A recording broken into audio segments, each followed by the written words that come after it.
Hello, everyone, and welcome to the next episode of the Crawley Town Supporters Alliance Simply Reds podcast. My name is Reuben, and I'm here joined with Louie. You all right, Louie? Evening, Reuben. I'm well, thank you. How are you? Yeah, I'm not too bad, thank you very much. Apart from struggling with a cold, so occasionally I might have to mute myself to cough, but slowly but surely coming out That's of right. the end of it now.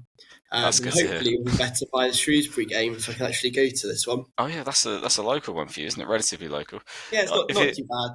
if it helps, I as we've just discovered, I do most of the talking when it's me and you recording. So yeah, I'm very conscious of that.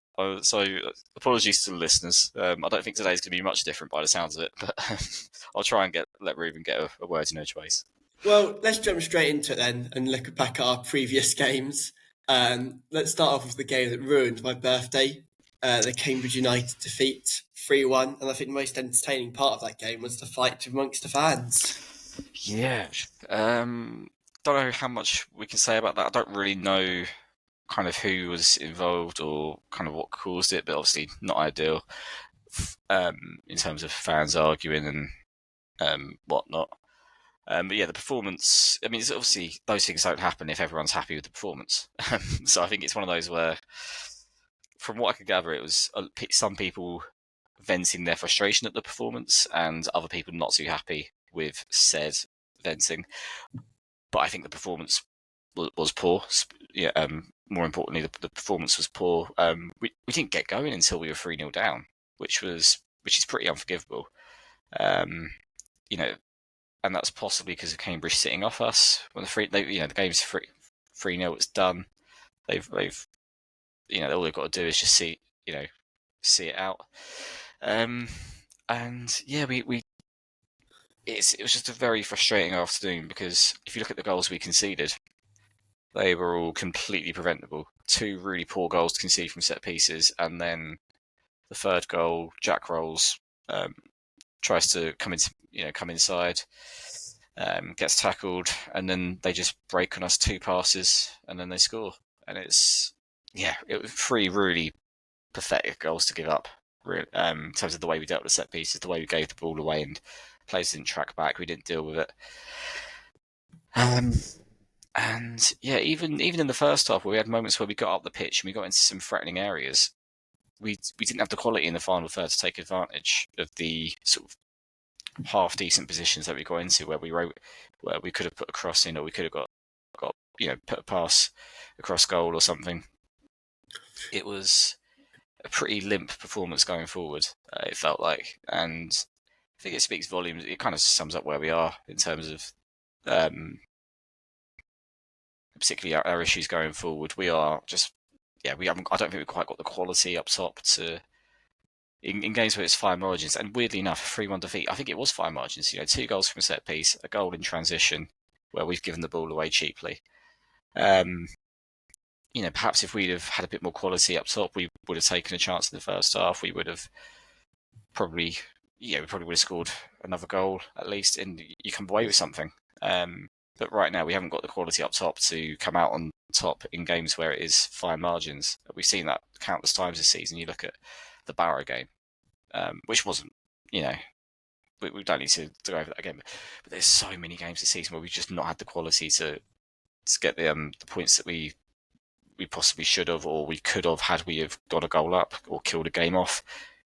I reckon there's probably 7 or 8 points just off the top of my head, and that's a bit of a guess, but I reckon it's 7 or 8 points where we've given up just through not being able to take our chances, or not being able to punish teams, or not being able to create chances from dangerous situations. And if you picture in your head a good League Two team that's going for promotion or going for the playoffs, they're ruthless. They punish you, and they get the ball in dangerous areas, and they punish you, and we don't do that. Either where we do get the chances or in creating chances. So it's frustrating. Yeah, I think a lot of it does come down to us not taking, making help with all of our advantages. I mean, we had 72% possession in that game, 1.91 XG to their 1.44. We had 14 total shots to their 7. We had 6 big chances compared to their 2. So stats-wise, we should have been all over them. And It that's didn't probably feel like kind of that sums watching the up game. our season, really, where games we've dominated. I mean, we'll touch on the Walsall game. Again, another example of where we've dominated, should have been comfortable kind of going into the second half. But we weren't able to kind of capitalise on those chances that we've had. Yeah, I mean, 6 big chances. I said this to you and Luke after the game. I saw on stats it was apparently 6 big chances, and I don't know how that works out, but I couldn't think of more than 2 or 3 really good chances that we had. So I'd be interested to know exactly what ones they were. And obviously the highlights don't show everything, so it's hard to tell. But yeah, sadly the Cambridge game was pretty predictable in terms of how it would go. They were quite clinical with the few opportunities that they had. They kind of, I think they did a number on us in midfield. We weren't really able to get a grip on the game at times. It felt like they sort of, they wanted. I don't like using stuff like, I don't like saying stuff like they wanted it more, or they had more desire or more passion or anything, because I think it's a lot of that is a bit oversimplistic. But it felt like one of those games where we didn't really want it. They were just a bit more physical, a bit tougher than us, and yeah, it was. I think it was a game that kind of sums up some of our worst qualities so far this season. And something that I found out earlier, doing a bit of sort of a look into our numbers so far this season and how we're looking. Only Grimsby, surprisingly, have more errors leading to shots on target than we do this season, and they are the only team that's conceded as many goals from errors as we have this season, which is 4 goals, by the way, in case you were wondering. And I think probably 2 of those were against Cambridge, at least. It's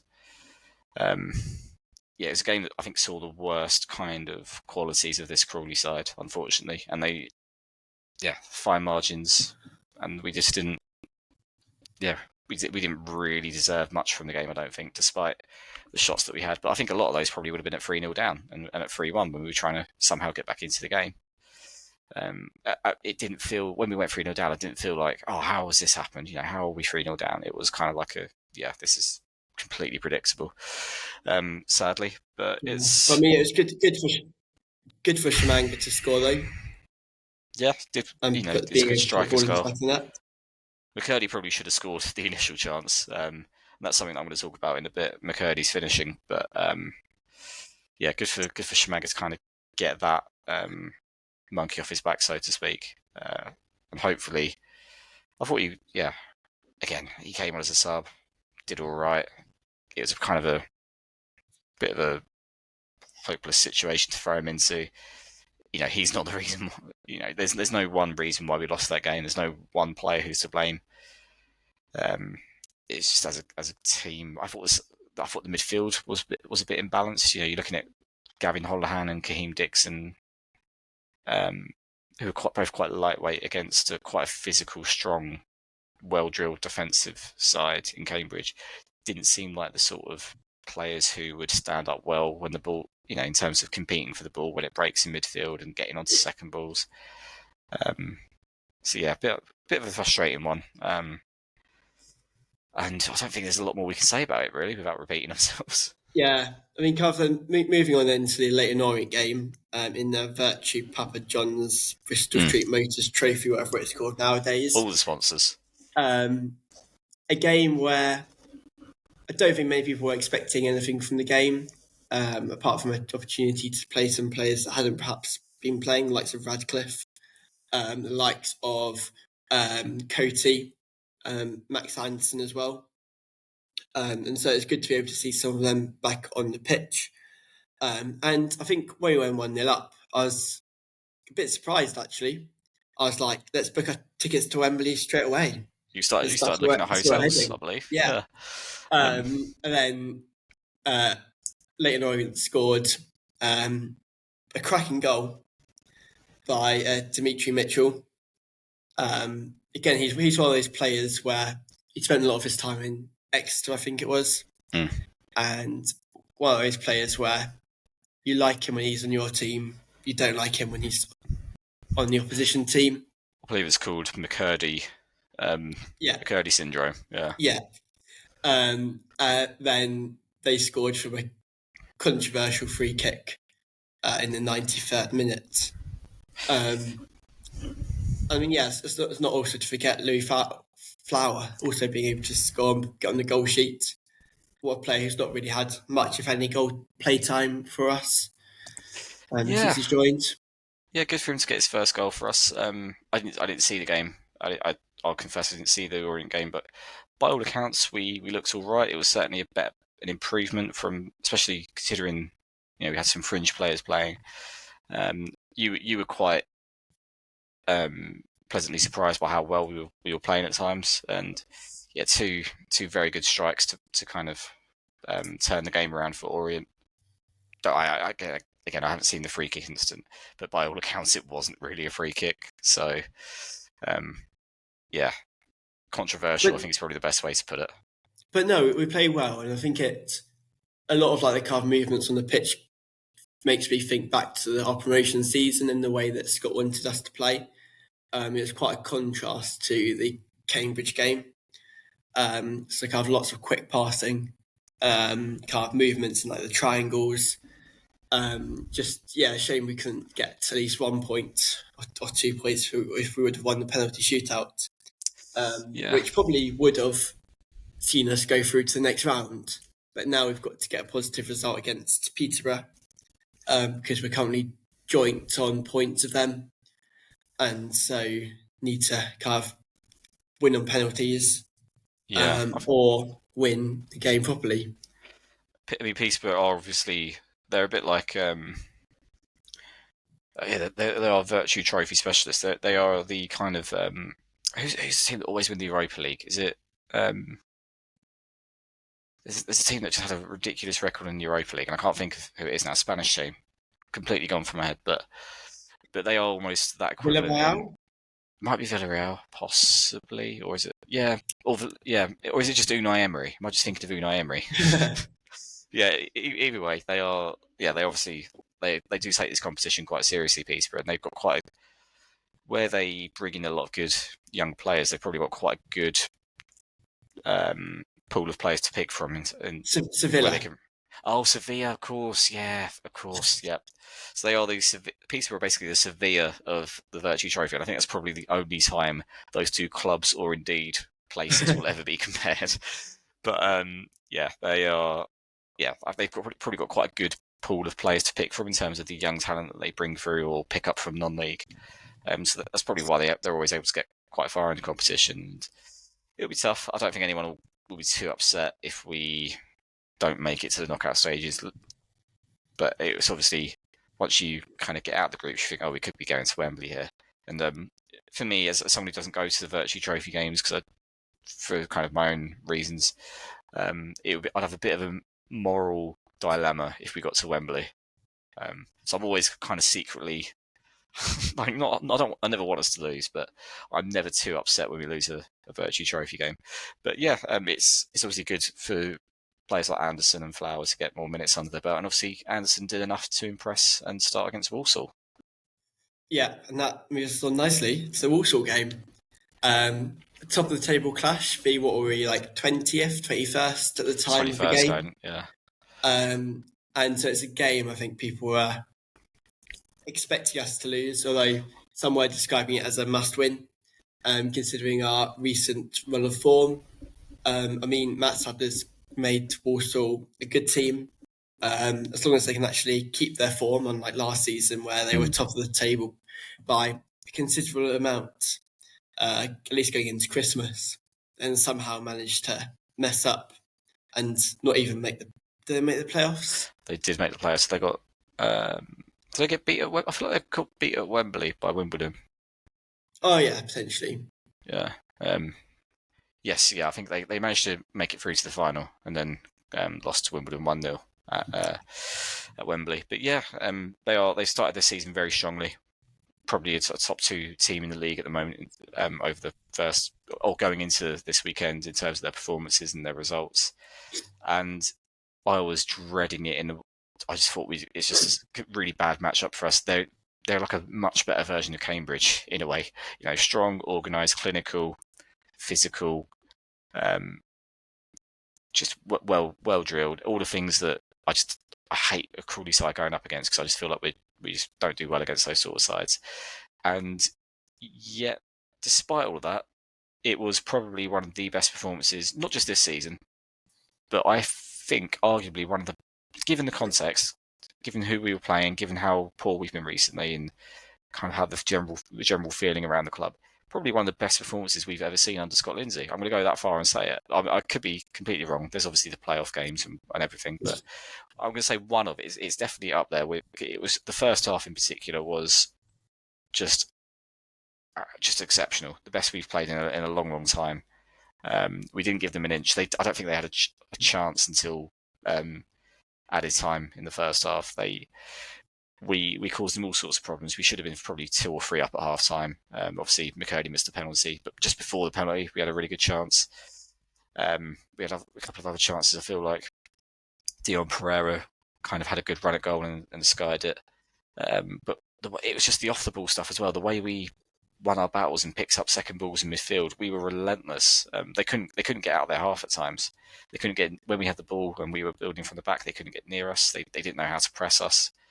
We should have been 2 or 3 up at half time. Really, we were just absolutely exceptional. I couldn't believe it was the same side that, obviously a couple of changes, but I couldn't believe it was the same Crawley team that we've been watching for at Notts County at Cambridge. It was I can't speak highly enough, particularly of that first half performance. Yeah, I mean, and it could have started incredibly had Harry McCurdy of being able to hit the back of the net from 9 yards out. Yeah, just a poor penalty. It happens. It was one of the. I think I tweeted at the time. It's one of the worst penalties I've ever seen. Might be slightly harsh, but it was really poor. And if you're going to do that as a really short run up, you're not going to be able to get much power on it. You've got to really place it into the corner. Very odd penalty style. I don't know if that's how he's taken his previous 2 this season. Obviously scored those 2, but and I was really worried because we'd had a really bright start. We'd obviously got the penalty. Should have scored just before the penalty probably. I think we had a shot cleared off the line or cleared away. And I said to my dad, I was like, "Oh, that's all the momentum gone now." I feel like it always happens. You miss a penalty, and the other team it wakes them up a little bit and they come into the game a bit more. But Walsall just didn't react when we were just all over them in the first half. I thought Pereira played really well, was a constant threat. And first half was absolutely brilliant. I was absolutely I was a bit stunned at how well we were playing, just all things considered. Yeah, I mean, again, looking at the stats, again, we had 72% possession, 2.6 for expected goals, which was the highest in League 2 for this weekend. 15 total shots compared to their 9, 4 big chances compared to their 0. So again, the case of we just haven't been able to pounce on our opportunities. And like you, I thought after the first half, because we're not 2-3 up, then Walsall is going to come back to us in the second half and batter us. And because that's kind of been the story of our past couple of seasons, really, where we've dominated in lots and lots of ways, but then we've not been able to capitalise where it's actually mattered. Yeah, and it kind of did happen. They did put a lot more pressure on us in the second half. They put a lot of balls into the box, which I thought we dealt with really well. The second half was a lot more even, but everything they chucked at us, bearing in mind they're a big side. They've got, they're a strong side. They're good from those sort of situations, chucking crosses into the box and making things happen that way. I thought we dealt with it really well. And the frustration was the goal we gave away was, again, I felt like someone should have got out to Barrett, who scored. He kind of just has so much time to just travel, and he probably could have had another 2 or 3 seconds to pick his spot, really. No one was closing him down. And at the time I was really frustrated because I thought, you got to close him down. But I kind of understand it when you look at the replay. All the players who could have closed him down were also marking someone else or picking someone else up, so they would have had to leave someone free. And it's just one of those where we probably shouldn't have let him cut inside in the first place. Probably has to be a bit stronger there, and try and force him wide. But so I think it's a kind of a poor goals giveaway. Perhaps someone should have closed him down and just taken the risk. But it's a good strike. Not much Wallacott could have done about it. Again, it's worth just mentioning Wallacott again. Yeah, a player who hasn't had much opportunities this season, but has had to come in the past few games. And after the stick he received last season, particularly towards the end, and like stuff on social media during the summer, he's performed incredibly. Really, hasn't really been at fault for any goals, and has performed quite well. And even when Harvey does come back, is Harvey going to jump straight back in? It's not necessarily what I want to happen, but I think he probably will. Just because I think that's how Scott kind of works. He's got his number one. He's got certain players who are always going to play if they're available. In the same way that Jay Williams, as soon as Jay Williams is available, he'll probably come back into midfield. But Jojo's coming in. I think he's played 4 games now, including 2 of the Virtue Pizza Car Trophy games, and made some good saves in all the games. Made a cracking save at 1-1 to keep us level. Not long after Walsall had scored, I don't think. It was kind of a turn. Someone turned in the box. It's the only other real chance they had in the game, it felt like. Made a good save low down to his left. But yeah, he obviously didn't have a great season last season. That's why things didn't work out for him last year. And I feel like a lot of people didn't expect him to still be at the club this season. I think a lot of people were surprised when the transfer window shut and he was still on the books, but I'm kind of glad he is, because he's come in, and like you say, not at fault for any of the goals, not had any bad games, not had any mistakes in it really, and I think I'm quite comfortable with him in goals at this level, at least at League 2 level. I think he's probably quite a decent keeper to have. So yeah, he deserves a. Also, I think the mentality to know that you're number 2, you're probably not going to get many games this season, if any, to come in, and be professional and put in some solid performances. He deserves, I think, a mention for that and a lot of respect for that. And it's kind of an area where I think we struggled this season. I know Harvey Davies got September Player of the Month for us. I was a little bit surprised by that, because I don't think he's had a great time. I think he's improved over recent weeks. And he had a good game against Barrow, I thought, in terms of playing through that injury. But if you look at our numbers, our defensive numbers, we're letting in more goals than we should be in terms of the dreaded expected goals. And only, I think there's only one team, and it might be, I think it's only it's only Shrewsbury who have worse goalkeeper numbers basically than we do. And bearing in mind, Jojo's only played 2 games. You kind of have to look at Harvey and think, could he? Some of that might be down to earlier in the season where he was struggling a little bit. I think, Jojo's coming in. I think he's probably a little bit of an improvement on Davies at the moment. Set a bit more of an experienced head as well. But another game where we didn't take our chances, and at the other end, we're massively underperforming our attacking numbers. We're creating chances where we should be doing a lot better than we are with those chances. And it comes back to what I said about the Cambridge game. We haven't got the quality to, where we do create those chances, we don't take them.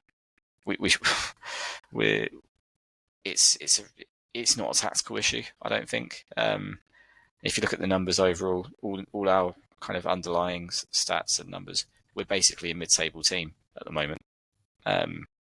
It's just in both boxes we've been letting ourselves down, and so it's frustrating because you kind of feel like that happens in football. How many times a season do you see it up and down the country where teams will be like, "Oh, we absolutely battered them. We should have scored 4 or 5." But you have maybe a handful of those games a season.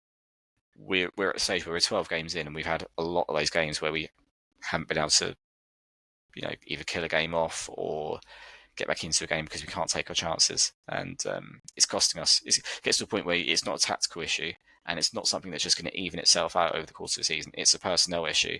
We haven't quite got the quality up front. We need a goal scorer, I don't think McCurdy's. I think McCurdy's a good player. I really like him playing off the striker, but I don't think he's someone who's going to get you 20 goals a season. His finishing.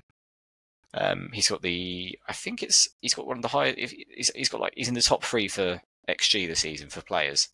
And admittedly, he's had 3 penalties, which does kind of distort it a little bit. Is that Crawley players? Just in the league. Oh. In the league in general, yeah, he's getting chances.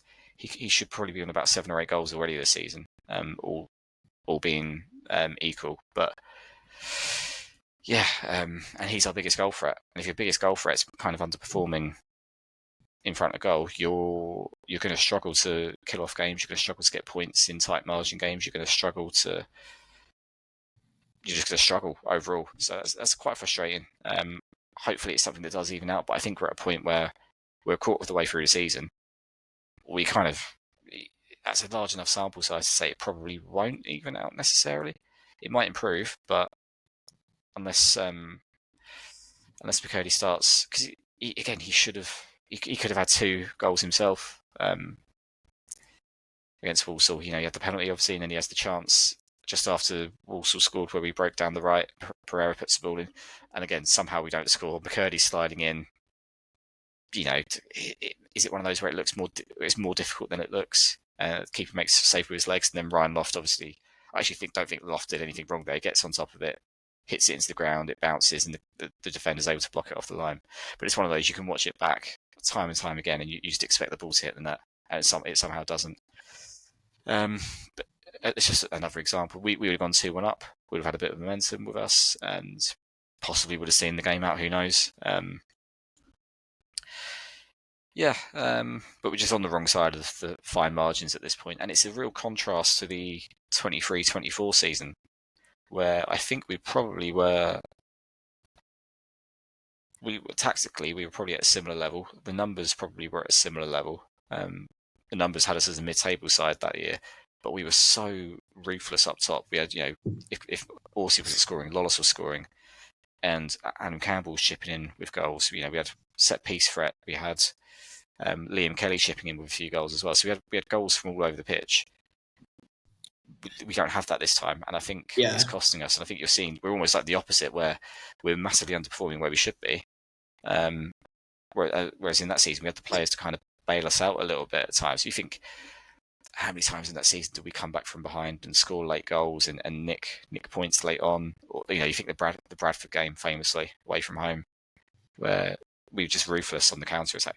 We just don't have that right now, and I think it's a personnel issue, which makes it tricky to see, because you can't suddenly bring in a 15, 20 goal a season striker in the middle of October, and you're probably not going to get one in January either. So it's worrying. And also at the other end of that season, we had Corey O'Dyer putting up absolutely absurd numbers, particularly in the second half of the season, where he was probably the best keeper in the league. I said it before, and I'll carry on saying it because I thought he was incredible and a huge part of why we got into the playoffs. But yeah, it's in a way it's encouraging because the performances are okay largely, despite my frustrations and despite everyone's frustrations. But I think it's hard to see where we're going to start picking up, where we're going to go on a run of 5-6 games where we pick up 11, 12 points and we pull away from the relegation zone. It's kind of hard to see that we've got the quality to do that. Yeah, I mean, before we kind of move away from the Walsall game, it's worth touching on the goal that we did actually score. We didn't actually. Yeah, because it was both a great assist by McCurdy and also a well-taken goal by Loft, a player who, again, Crawley fans have got on the back of, which you can understand why, because on paper he hasn't had a good Crawley Town career, getting sent off in his first game, and not playing as well as he probably should be. And so it's nice for him to get on the back of the score sheet. And also, it was a great header and is a well-deserved goal for Crawley. Yeah, it was. It's one of the things I like about McCurdy. He can miss an open goal, he can miss a penalty, and he will just carry on going, and he will still produce something. So yeah, I was really pleased for him. Beautiful cross in, and a really good header from Loft, who I wasn't. I hadn't really thought about him much, but he did have quite a good game, I thought. In the second half, he was holding up well. He was getting us up the pitch. First half, obviously, scored the goal, great header. I mean, that's kind of the sort of goal. If you look at him, it's the sort of goal you expect him to score. Fair play to him. I thought he had a good game, even without the goal. I thought the second half there was some really nice link-up play to get us up the pitch, combined quite nicely with Pereira at times. And yeah, I criticised him a lot after the Barrow game, but he deserves some praise after that. I would only feel that's fair. Yeah, and you mentioned about poor recruitment. That might change now with Tobias Phoneix, the club's sporting director, leaving. In a very, I think it's probably a bit of a surprise for people to suddenly see this on the Monday morning after a game, where the club announced that they'd like to place on record its thanks to Tobias for his commitment and efforts during his time at the Broadfield Stadium and wishes him the best for the future. The club will be making no further comments. Yeah, like short you say, real surprise. Short and maybe, yeah. I mean, there are a lot of questions. There are lots of questions about him, weren't there, as to what he actually did. What role did he play? I mean, I think there's a lot of questions that. Quite a big role. Yeah, really, really odd one. A lot of questions that we probably won't ever get the answers to, no matter how many times we ask. I think objectively, if you look at this season and last season, if he's been in charge of recruitment, he hasn't done a good job, because despite some good individual players and performances at times, overall the squad hasn't been strong enough to achieve what it set out to do, i.e. last season staying up, this season a promotion challenge. I think was probably the aim and probably what a lot of people expected or hoped for, and we're nowhere near that. So yeah, I think overall he hasn't done a good job for sort of 12, 18 months now, whatever his role has been, however long he's been involved for. What's really interesting is that, and I haven't got the actual quotes to hand, but I distinctly remember in the summer Scott talking a lot about Tobias and how he likes working with him. There was definitely one or two comments where Scott was very clear on that. So it's interesting that he's gone.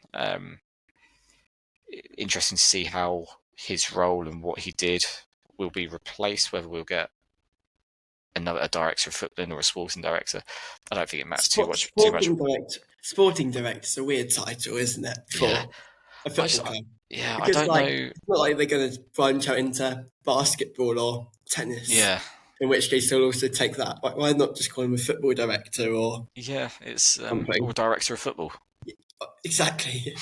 I think it's almost, it doesn't really matter what it's called. I think what's important is that if and when he is replaced, if someone does come in to handle the recruitment side of things, not if. Yeah. A little CTSA exclusive there. But I think it's important that there's some transparency around it, because I think that was a huge issue for a lot of people and how they viewed Tobias Phoneix. It wasn't clear what his role is. It wasn't clear whether he was on a consultancy basis or whether he was a full-time permanent employee. There was never any, and you can't expect full transparency on everything. That's just not really ideal or practical. But on stuff like who is on the board or who is working in an executive capacity or simply who is employed by the club on a full-time basis, I think fans can expect a little bit of clarity and transparency on that. We never really got that until recently, and then a few months later, he's kind of just relieved of his duties, so to speak. So yeah, it was a surprise. How it affects us going forward, I think in the long term, it's probably a good thing, because I don't think we were set up in terms of the recruitment to do very well in the long term. In the short term, how does it affect the January business? Does it mean that certain players who were brought in will suddenly go out of favour, or will be kind of let go in January, or what have you? We'll have to wait and see. It's not entirely clear. It's not entirely clear how the recruitment was split between Scott and Tobias Phoneix. in terms of who was identifying targets, who had final say. I think Scott probably had final say on at least a lot of them. If you look at players like Reece Brown or Harry McCurdy coming in, but yeah, it's important. I don't think you can overstate the importance of getting this next appointment right, because the recruitment kind of defines everything. You can have the best manager in the world. You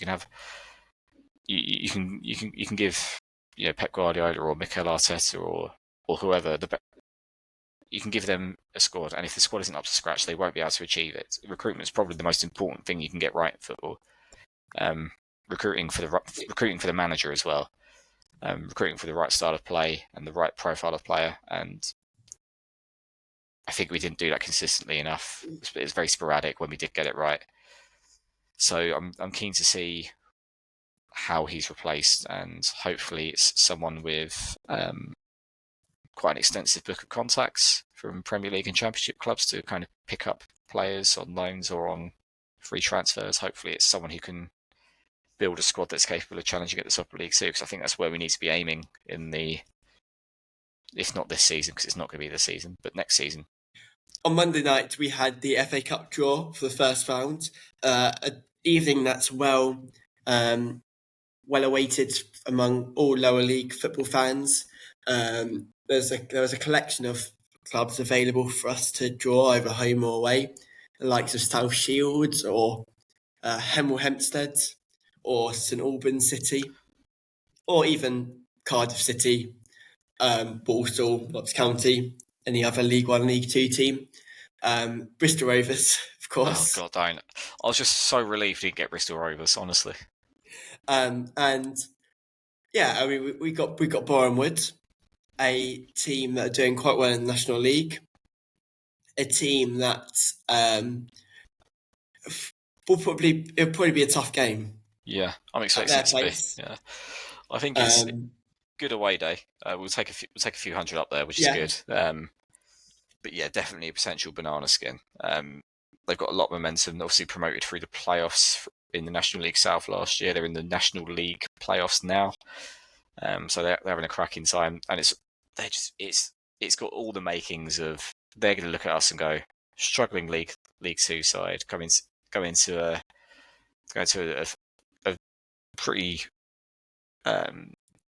a pretty tough kind of traditional non-league ground, a team with a lot of momentum. It's just got everything going for them, really. Hopefully by the time we play them, we've picked up a couple of results. We've got a couple of weeks until we actually do go to Boreham Wood. But yeah, it's one that I think it's, in terms of just the novelty of it, I'm glad we didn't get like a League One or a League Two team. But I was dreading getting like an Oldham or a Bristol Rovers, or I mean Cardiff would have been all right. That would have been quite a good away day, maybe, I suppose. Yeah. But yeah. So yeah, somewhere that we've not played. I don't think we've played them in a competitive game, Boreham Wood. And if we have, it's certainly not in the recent memory. So somewhere new for a lot of us to go to, and so in that sense, quite a good draw. In terms of the actual football on the pitch, I actually would have possibly, I would have picked another team to play, because I feel like we could go there and struggle. They're gonna be right up for it. Yeah, I mean, I'm just looking at some of their players.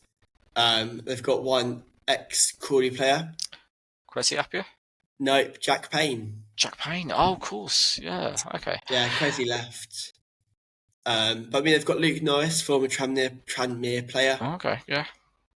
Bit of a goal machine back in his day. Yeah. They've got Luke Gerrard as their manager.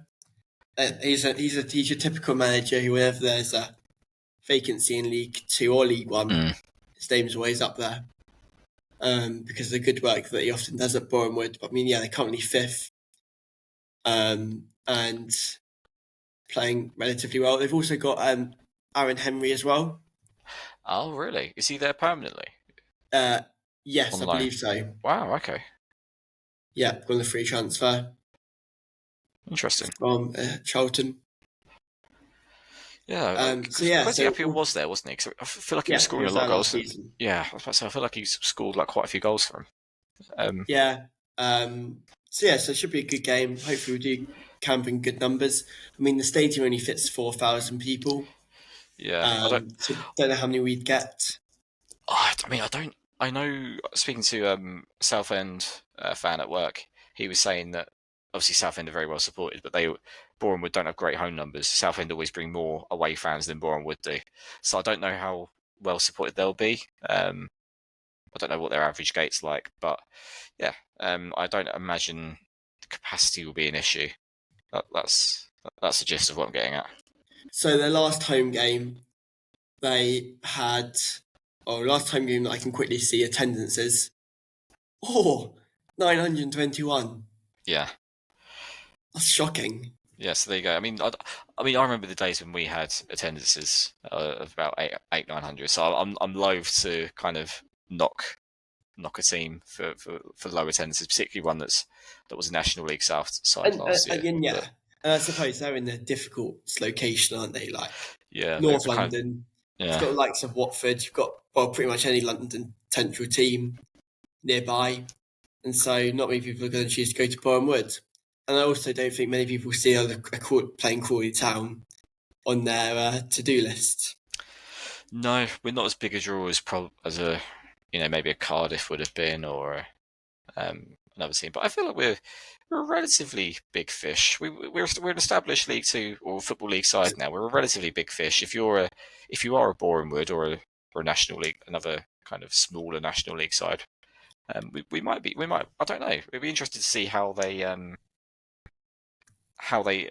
kind of view us as a kind of big. Are we a big side going to them? I don't really know, but. Yeah, I reckon they'll be really up for it. They'll see it as winnable. They won't be there for a day out. They will see it as a very winnable game, I think, and that's entirely fair. to be honest with you. Yeah, so that game will take place either on the 31st, 1st, or 2nd, or even 3rd of November. Still waiting to find out what the TV matches will be like. I mean, looking at the draws, there's no real David and Goliath games occurring. No. It's pretty boring draw. You've got a lot of non-league playing non-league. But in a way, that's going to make the second round really interesting because you're going to have a good amount of non-league teams in there, and that's do championship teams come into it second round? I can never remember. Third. So it's going to be. Okay, yeah. So we could well see. It makes the third round really interesting. So yeah, that'll. But yeah, I think it's definitely a winnable game for us. I'm not dreading the game, but I feel like it's one where Boreham would be looking at it and thinking, yeah, we'll have those.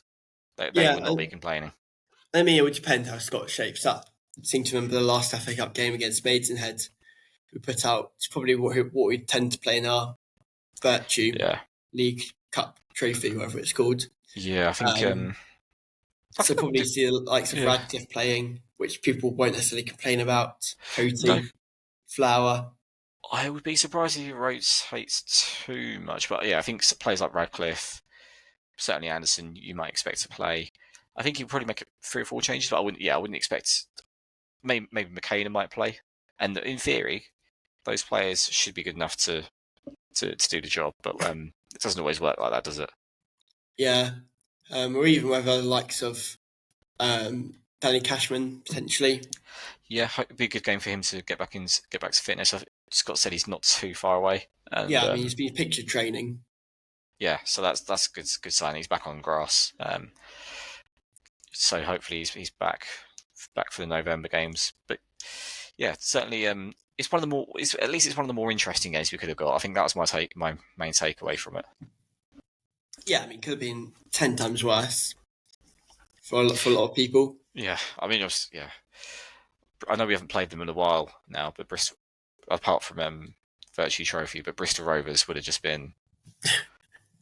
Yeah, I feel I don't even, I couldn't put it into words. Yeah. So this Saturday then we head into a game against Shrewsbury, depending on where you're from.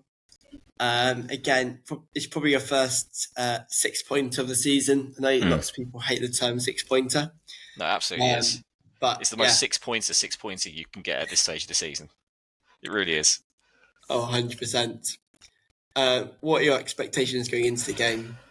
I know people are going to see how poor Shrewsbury. How did the locals say it? Do you know? I'll ask them when I see them on Saturday. Yeah. I know. I call them Shrewsbury.